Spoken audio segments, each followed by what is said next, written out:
కొండంత అండగా నిలిచేవాడు. మనసులో తలచిన వెంటనే గుండెల నిండా ధైర్యాన్ని నింపగలిగే మహాయోధుడు, అభయహస్తంతో ఎల్లవేళలా మనల్ని కాపాడే ఆ పవనపుత్రుడిని ఇప్పుడు మనసారా స్తుతించుకుంటూ శ్రీ పంచముఖ ఆంజనేయ స్వామిగా అవతారమెత్తిన కథ దృశ్య రూపంలో తిలకిద్దాం రండి. ప్రసన్నాంజనేయం ప్రభాతజ్ఞకాయం ప్రకీర్తిప్రదాయం భజే బాలగాత్రం భజే పవిత్రం భజే పుణ్యమిత్రం భజే రుద్రరూపం భజే తేజం.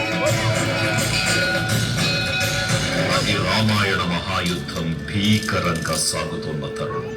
శ్రీరామచంద్రుని సారథ్యంలో వానర సైన్యంతో విజృంభిస్తూ లక్ష్మణ స్వామి తనతో పోరాటం చేస్తున్న రావణుడి కుమారుడు ఇంద్రజిత్ తలని బాణంతో ఒక్క వేటుతో వేరు చేశాడు.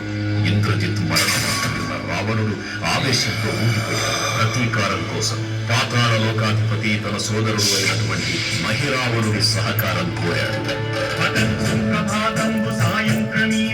సంకీర్తనలు చేసి నీ రూపు వర్ణించి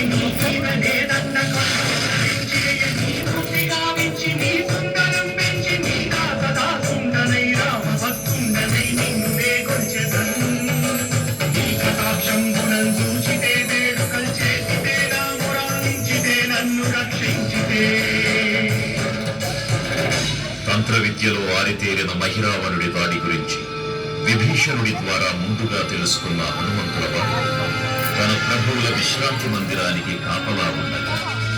ఆ దుష్టుడు లోపలికి ప్రవేశించడానికి పలు ప్రయత్నాలు చేసి చివరికి మాయోపాయంతో విభీషణుడి రూపం ధరించి మందిరంలోకి ప్రవేశిస్తాడు.